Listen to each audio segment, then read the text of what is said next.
Hello, ladies and gentlemen. I just require 2 to 4 minutes of your time. There are some things which I want to discuss, and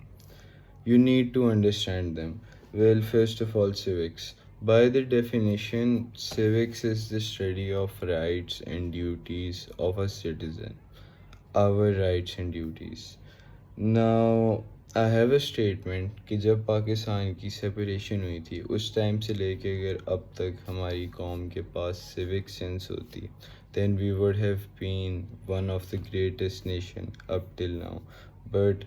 unfortunately that didn't happen और एक दो अल्फाज हैं जो आप लोगों को काफ़ी ऑफ्टन सुनने को मिलते होंगे जाहिल अवाम डंगर कौम अब the thing here to realise is कि हम ही ये अवाम हैं हम ही ये कौम है एंड वी मेक इट हर बंदा ही नार्सिसिस्ट है खैर उस पर बाद में आता हूँ but I bet half of our population doesn't even know what civics is, or the problem is that civics lays the basic foundation of a nation. It's crucial, and we lack it to such an extreme extent. Oh my god. Well, anyways, next up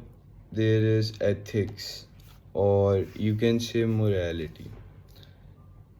अगर आपको लगता है ना कि क़यामत के दिन मुसलमान जन्नत में जाएंगे और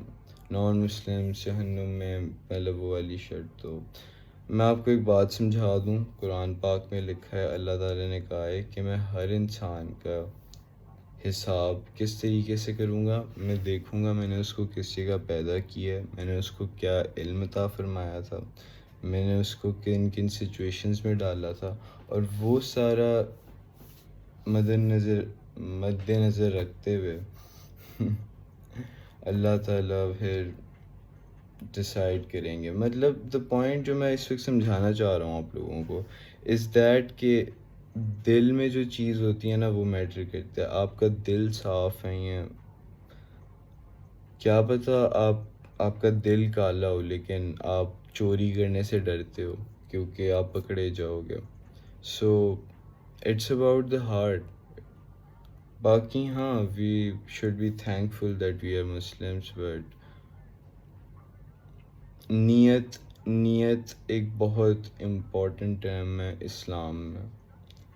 खैर anyways there is another thing about this topic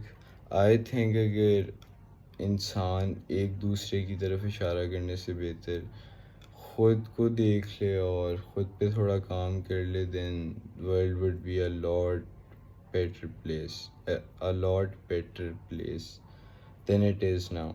खैर third topic I have is sociology now sociology is just the study of behavioural psychology but at an mass level ज़्यादा लोगों के को लेके नाउ सोशियोलॉजी अगर हम अपनी कौम में देखें हमारी कौम के सिटीजन्स बहुत ज़्यादा स्ट्रेस्ड आउट हैं ज़रूरत से ज़्यादा स्ट्रेस घर में 100 मसले हैं बाहर जाते हैं ज़लालत है and all that shit you understand what I am trying to say तो सोशियोलॉजी जब हमारी इतना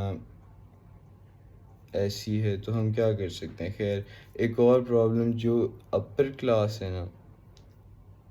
ये गरीब लोगों के मसले हैं जो मैं अभी डिस्कस कर रहा हूँ बट जो अपर क्लास है ना दे आर नार्सिसिस्ट पाकिस्तान में पावर चलती है ना last thing I would say जो कि काफ़ी लोगों को समझ नहीं आएगी कि ये सारी गलतियाँ ना हमारी कौम आज इस जगह पे है ना most of the mistakes have been made by establishment now अब कुछ लोगों को लगता है कि इस्टेब्लिशमेंट इज़ सम जनरल्स या कुछ ख़ास शख्सियात बट नहीं ये एक स्ट्रक्चर को कहते हैं establishment is a structure which has been built over our culture and traditions never mind these were the things and last thing I would like to say, मैंने अपनी एक प्रीवियस वीडियो में एक चीज़ बताई थी कि अगर इमोशनल स्पेक्ट्रम के एक साइड पे इनलाइटनमेंट है, जॉय है, तो दूसरी साइड पे there isn't resentment, anger, hatred और एंग्विश, इट इज़ फियर। क्यों? Because fear is the thing that kills your dreams, aspirations. और हाँ, याद रखना, दुनिया फ़ानी है, सब कुछ ख़त्म हो जाएगा। And one last thing, if you personally know me, तो अगर तुम्हारा कोई दोस्त कुछ पब्लिश करता है एक किताब, then you should definitely read it. और मुझे बुरा लगता है जब मुझे पता चलता है कि किसी दोस्त ने मेरी किताब नहीं पढ़ी हुई। So yes, I gotta pay my bills. नहीं, just kidding. Anyways, take care, हाफिज़।